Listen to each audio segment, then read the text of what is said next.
as well. But no, I do want to talk Detroit Red Wings. They got cooked by the Florida Panthers. Flannel. They got absolutely cooked. Had the car flags. No, like that. See, that's the thing. I did take it off on the way here though, because like driving on the expressway and stuff like that, it had it had the beginning stages of a car flag, like worn and stuff like that.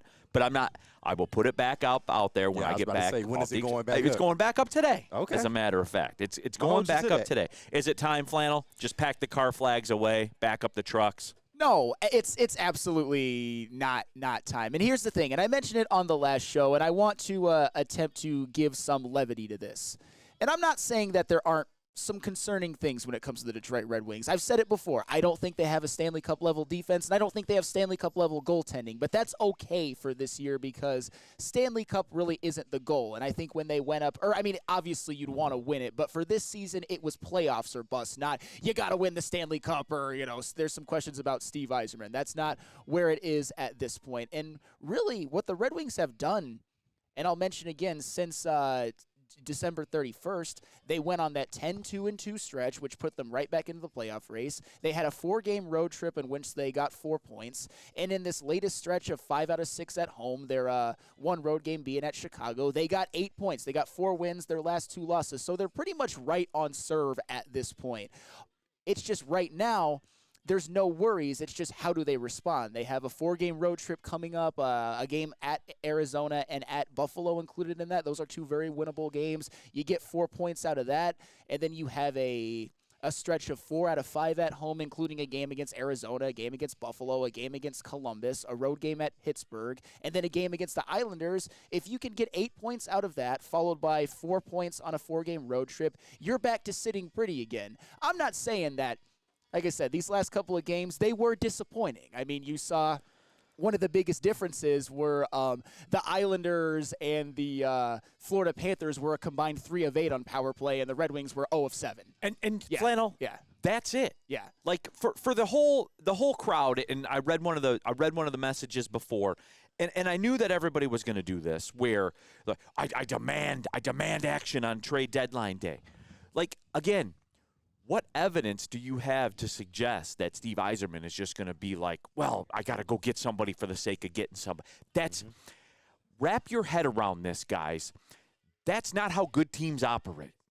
Instead, what resume do you have to suggest that Steve Yzerman is going to get all emotional and make a bad move or make a move just for the sake of making a move? It's not how he rolls. No, it's not how he operates. There's certainly no evidence of that. And as I said before, that's why I tried to bring it up with they're still right on serve when it comes to this second half surge of playing good hockey. They're still in the playoff. They're still sitting pretty when it comes to the wild card spot. I mean, they're hopes of catching Toronto may have taken a little bit of hit. But again, like I said, that is okay. They still are in great position to make the playoffs. They still have what I believe to be a Stanley Cup level offense, really spearheaded by the Alex DeBrincat trade, the Patrick Kane move midseason, the Daniel Sprong, and then even JT Compher. And of course, he drafted Lucas Raymond and he re-signed Dylan Larkin. So that is all well and good. It's just defensively they're not really up to par when it comes to winning Stanley Cups, but they can still make the playoffs, which would be a hell of an accomplishment considering where they were when he started, where they were at the end of Ken Howland. This would be a 100% win for them to just make it. And oh, by the way, and we mention this all the time, the Grand Rapids Griffins are pretty loaded at the defenseman position, highlighted by Simon Edvinsson. And Flannel, that's it right there. Yeah.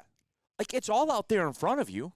Yes. For everybody, for all the Wings people, it's out there in front of you. Like, this isn't how this works. You don't go on a 7-game winning streak or a 6-game winning streak, and then, boom, you're the favorite to win the Stanley Cup in a world where the Florida Panthers exist. Yeah. In a world where the New York Rangers exist, et cetera, et cetera. That's not the way that this works. Like, I know that everybody runs hot, and I gather that. But let's just tune it down a little bit, all right? And guess what, guys? We went over this last week, but let me reiterate it one more time. The enforcer that everybody gets physical with us. You know how during the win streak, you know how the Red Wings dealt with that? You score on the power play. You score on the power play, that takes care of itself. And look, no one I brought Alex DeBrincat here, contrary to popular opinion. Ha ha ha! I'm joking. Documented. Yeah. I just last week when we did social media reels, 100,000 view hockey social media reels, where I was on there and said the biggest reason for this change was Alex DeBrincat, was Patrick Kane, was Dylan Larkin, was the play on the power play, which, oh, by the way, became a top 8 unit in the NHL. In one offseason, became a top 8 unit in the NHL. What was that stat you gave, Flannel, about the last 2 games? The last 2 games, their opponents were 3 of 8. The Red Wings were 0 of 7. So there you have it. Yep. There you absolutely have it. And look, both things can be true. I celebrate DeBrincat and Kane, and I do believe that DeBrincat unlocked Larkin. That is true. Mm-hmm. But the power play wasn't good enough. No. It just wasn't good. And when you play these teams and you get those opportunities, that's a non-negotiable. If you want to swim in those waters, you have to score goals. Have to. Period. End of story. You got to score goals, and I think the evidence to prove that they will again is that over the course of the entire season, mostly spearheaded by some of the moves, is that the Red Wings have had an elite offense all season. They have had a very good power play all season long. And even in the game against the New York Islanders, they did score 3. Usually that's enough to get you a point.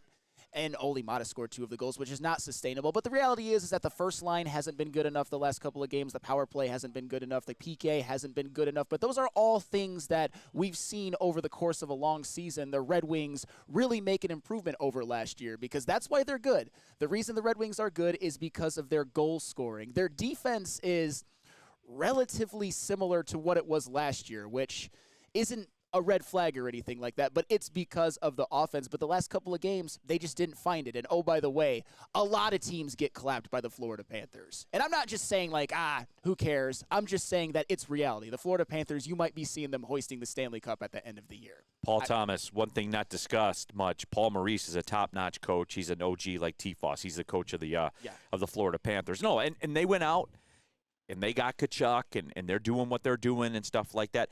And you know what's funny about it is you would say on paper, because since we're cross-comparing and looking at it, and you see, like, they have a 35-year-old goalie that's a $10 million cap hit. Yeah.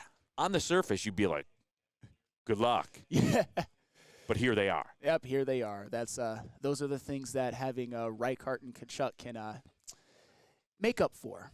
And boy, have they. And Catspot says this. The Red Wings got put in their place by Florida. They need a much better defense and goaltender. And I think everybody would agree.